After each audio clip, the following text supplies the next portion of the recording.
So one of the biggest sort of pitfalls, traps that many of us fall into is a type of overthinking that actually pushes our nervous system into panic.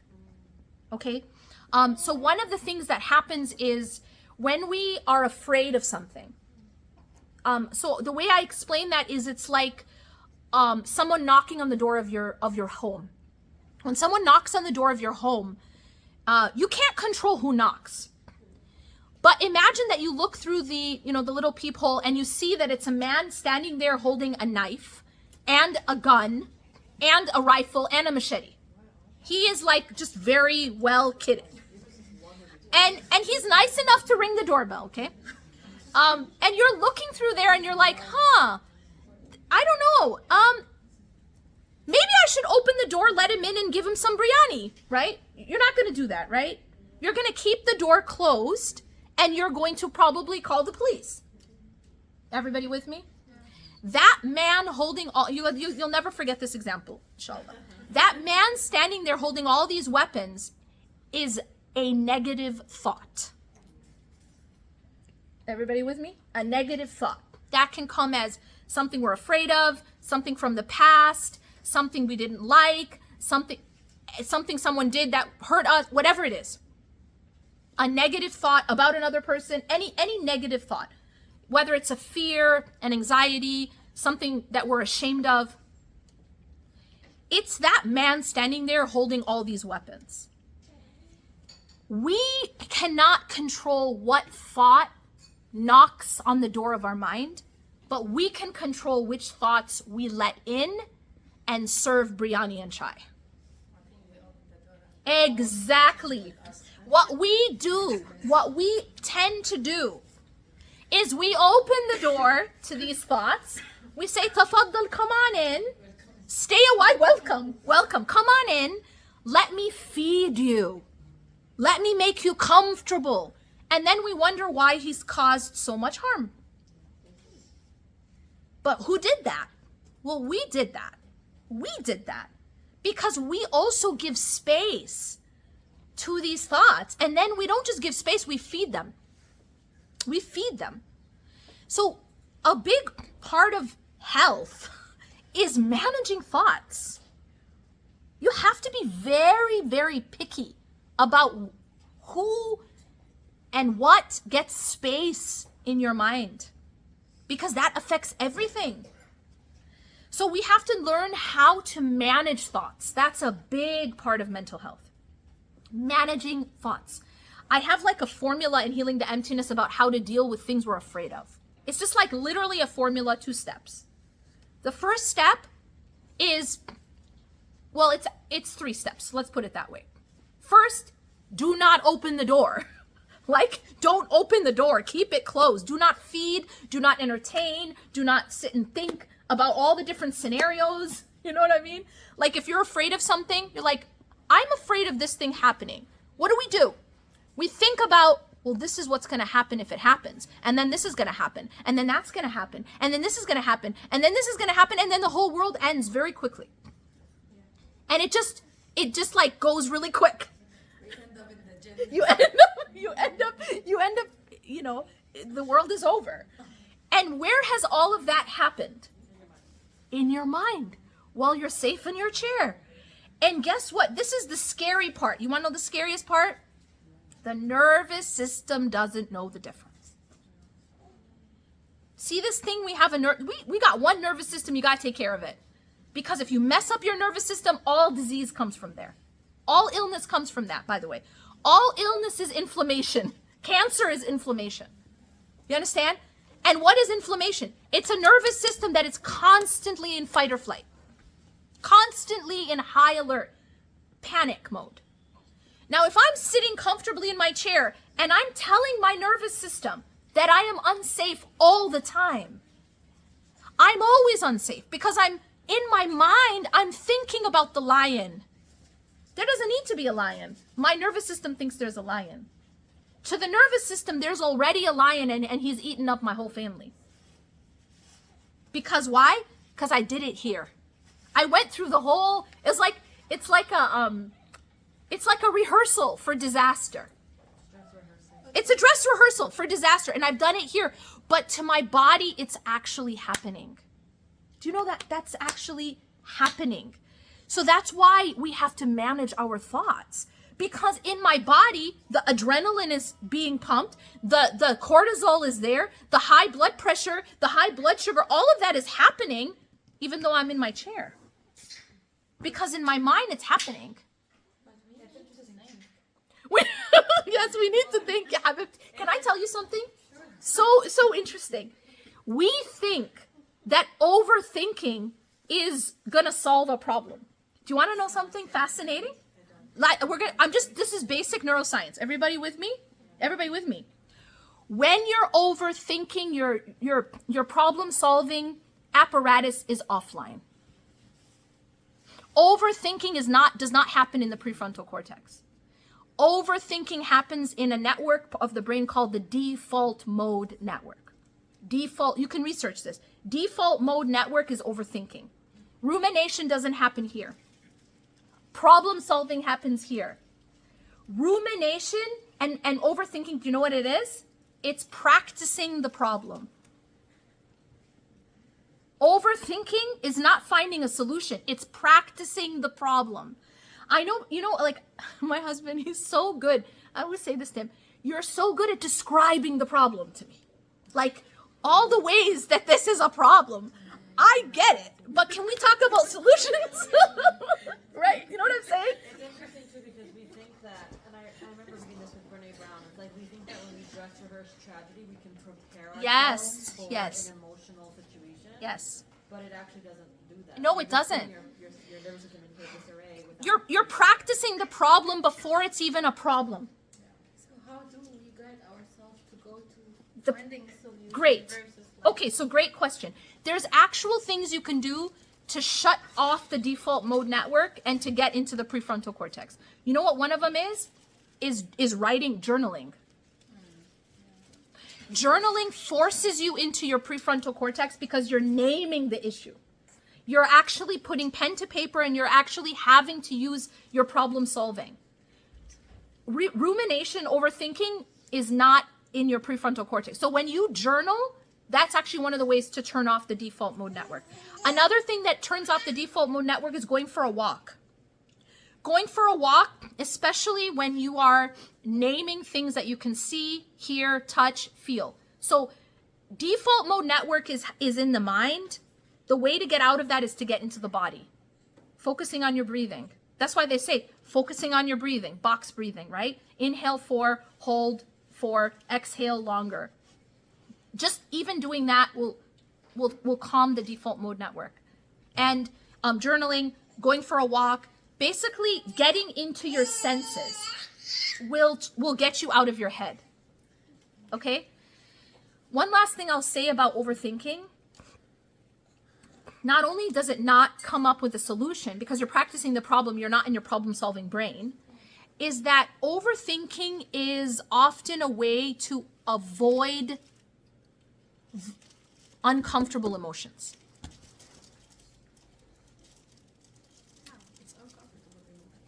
It's not. I'll tell you what it is. It definitely makes you uncomfortable. But what happens is a lot of people go into their head to avoid the feeling in their body. Got it? So like, I don't want to feel disappointment. I don't want to feel out of control. I don't want to feel afraid. So I go into my mind. So it's an escape. So one way it's explained is that overthinking is underfeeling. When you want to avoid the feeling, you go in your head. It's an escape from the feeling. It's interesting because the solution is actually you have to feel your feelings. You're like you gotta feel your feelings. you. What about if we don't think at all?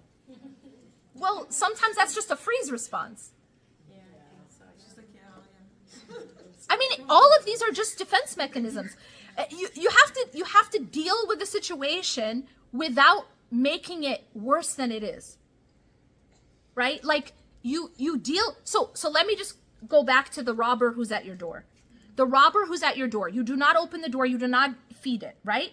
But what do? Well, you call the police, yeah? So in this case, when you have something at your door that you're afraid of, like there's a thought you're afraid of, number one, do not feed it. Number two, call on Allah. Immediately make dua. Immediately make dua about the thing you're afraid of. See, a lot of times when we overthink, we don't even think to make dua. We're just literally in a loop. Just practicing the problem, going through the scenario, thinking about the lion eating our whole family. But we have not asked Allah protect us from the lion. Do you understand? It's because it's actually not in our prefrontal. We don't even. Where do you think dua happens? Dua happens in our prefrontal cortex. That is conscious mind. So when we're in our overthinking, we're not in our conscious mind. We don't even think to make dua. Yeah? So keep the door closed, make dua. Number three, action. Is there an action I need to take? Do I need to get a security system? Do I need to call my kid's school? Do I need to call the doctor? An action. And if there is an action and it's halal and legal, take the action, but keep the door closed. See that? That's one example of how to deal with when the robber is a fear or something you're anxious about. Make sense? That makes sense? Okay. Any other questions? or reflections? I think you had. So when you were talking about like partner, I think you also had your hand up. Yes. and, like husband and wife. So you say like they always think they are fine. They're fine, yeah, and you're over sensitive. Maybe we also think we are fine. Yeah. Oftentimes everyone thinks they're fine. So how would we know who's not fine? It's good question. It's not about one person's perfect, the other person's not fine. My point is we all. Which one of us is crazy? Which one of us is crazy? My point is this: we all have unconscious programming, not just one person. Everyone has it. The person who's conscious and works on it is going to be the one who's healing and growing. It's not about one person's just perfect and the other person's messed up. It's that everybody has unconscious programming. But when you become conscious of it and you work on it, then that's how you grow and that's how you heal. So it's about being conscious of it. It's not about pointing fingers at who's the bad guy. Yeah. And you had a question? Yeah. I had a question. So, might be statement or question. If somebody is uneducated, can't make a call, they're stuck in a fire. Yeah. So, they don't know how to make call 911. They don't know anything. They don't know where to go, what to do, and everything. Yep. In that situation, a lot of people who are educated and everything now, they do all these things. They understand, and they don't even. They probably are more stronger than their husband or wife, Yeah. whatever. If they are educated, and whoever's bringing the money in, that person is more stronger than the person. But I see. So the question is, what should that person do who's not educated? Who's not educated? Not educated. And Okay. doesn't know how to make calls. So I'll repeat her question. Yeah. So her question is like, in the case of the house is on fire, what about the person who's not educated and doesn't know how to make the call or doesn't know how to get out of that situation? What do we do about that? And I think that this is a case where it becomes also the responsibility of the community to support these people and having systems to support them. So that, because we're not, as an ummah, we're not supposed to be on our own, right? The Prophet ﷺ said that the ummah is like one body, and if one part of that body is in pain, the whole body responds with fever. So this is where community comes in, right? We're not supposed to be on our own. He's afraid of talking to the community because in our culture, You're right. we don't talk to the community. You're right. But these are the things that we have to try to change. We have to try to change this. How are we going to change the community? The way we're going to change the community is by changing ourselves and then changing the way we raise our children. Yeah, but the community doesn't know what's going on there. As a community. True. If I'm going to someone That they're going to, yeah. or my problem or what is my issue, they will help me or they Yeah. will judge me. There's a trust issues, yeah. Trust issue, and maybe they make fun of you, Yeah, or they shame you.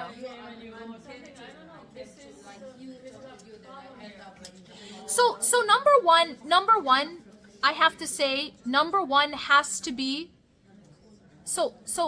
number one has to be, we put our trust in Allah. Remember when I was talking about the robber at the door, right? The first thing you do is call on Allah. So when your house is on fire, the first thing is to turn to Allah. That is step one.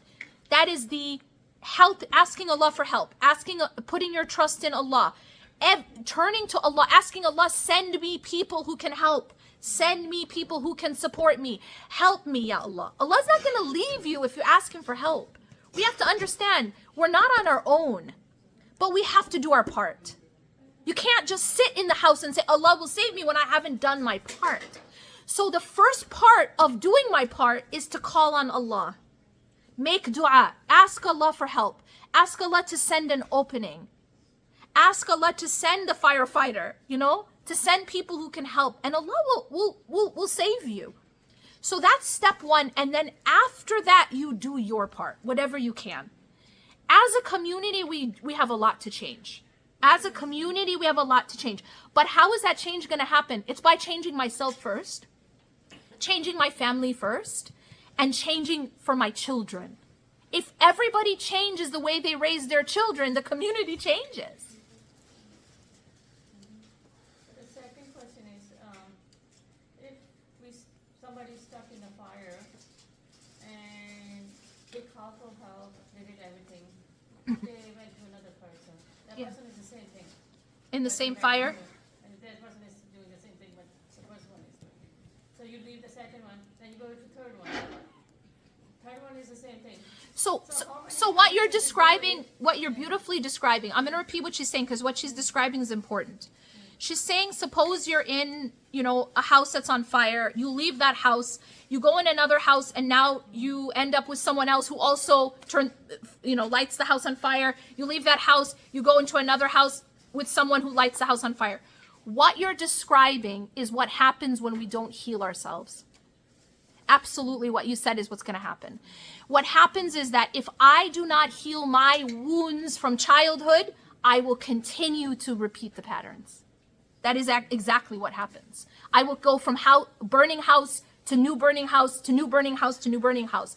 But that cycle does not stop until I actually do the work to heal myself. So how do I know as I need to heal myself? Sorry to interrupt you. Alaikum salam. Thank you so much, Muna. Assalamu alaikum. How do I know that I need to heal myself? Okay, let me ask you a question. How do you know? Okay, so first, how do I know that I need to heal myself? How do I know? So how do I know that I have an infection in my tooth again? Pain and fever. You are going to know that you need to heal yourself because you're going to experience pain. You're going to experience pain in yourself. You're going to experience pain in your relationships. A lot of it. That's how you're going to know. There's something that needs to be fixed. Again, it goes back to the alarm. The pain is the alarm. The pain tells you there's a problem. There's a fire. So that's how you know. You're always going to know that you have a wound because it hurts when someone touches it. That's how you know. So I remember one time, I think it was you who asked, how do you know that you're healed? A long time you asked that. How do you know that you're healed? And the answer is that it doesn't hurt anymore when someone touches that wound. That's how you know. It's really, pain is an alarm. So you're going to know from, is this relationship dysfunctional? Is this relationship suffering and pain? Is it within myself, am I suffering? That's how you know. But to be honest, I have seen every relationship is suffering. And it's not about perfection. It's about the difference between a toxic dynamic and just normal problems that you work through. This isn't about talking about Jannah. It's not like, either Prince Charming or throw him out. So it's not what we're saying. No, it's no Jannah, no Jannah. Remember we said it's not either of the two extremes. No, but it's not either of the two extremes, right? It's not Jannah and it's not supposed to be Jahannam. So what I'm describing is when it is dysfunctional, when it is oppression, when it is dhulm, when it is abuse, when it is toxicity. That's what I'm describing. I am not describing normal problems that happen between any two people. Nobody's perfect. But the difference is, are you willing to take accountability and apologize and try to fix? Or do you put all the blame always on others? That's one of the issues. How can you know the difference between normal problems and when it's dysfunctional? Well, one of them is that. Are you willing to try to fix it? Are you willing to take accountability? Are you willing to grow? Or are you like, no, I'm perfect, and you're the one with the problem? Does that make sense? Everyone has problems, right? What are some examples of trauma? I find that a lot of What are some examples of? trauma. Okay, so that's its own subject. Very, A lot of people I've come to learn are not even aware that what they live through Yep. is trauma. yeah, absolutely. Seeing your parents fight, argue, maybe get physical, Yeah, and now like you're spanking your own kids, taking it a little too far. They're not connecting the dots. yeah, that- yeah. Okay, so it's a big question. It's a big question that you can't answer with one, in 1 minute. How do you know that there's been trauma? I'll just answer it very broadly. But trauma can be something bad that happened to you or something bad that you witnessed. But trauma can also be that you were deprived of things that you needed to be safe and healthy. And this is where a lot of people don't recognize is this second one. That they may not have been hit, they may not have been, abused, but they were also maybe completely neglected. Maybe they were completely neglected emotionally. They were completely alone in their emotions. For example, if they were bullied at school, they had no one to go to. They didn't even feel safe going to anyone. They were alone. That in and itself is a trauma.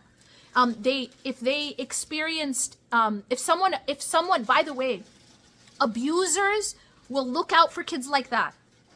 They will look out for kids like that who they know they can isolate them, right? Because if a child is abused, I cannot tell you how many people I've met, adults, who have never told anyone about their abuse. And the first person they tell is like me. And they're adults. They didn't have enough safety in their home to be able to go to their caretaker or anybody and say, I've been abused, I've been harmed, someone hurt me. That in and of itself is trauma, right? Even if the parent themselves wasn't the one who did the abuse, but the neglect, the fact that they didn't have a safe place to go with their emotions is in and of itself trauma. So there's different, as you said, different ways. And this is why it comes out differently. The types of attachment styles that people have is different. For some people who were neglected, where emotions were neglected, they just shut down emotions. This is the avoidant, the dismissive avoidant. Basically, yes. So what they'll do is they'll suppress emotions, or they'll just put it aside, and they'll think, oh, I'm the one who's healthy. But they don't realize that is just as unhealthy as the person with abandonment issues who is anxious.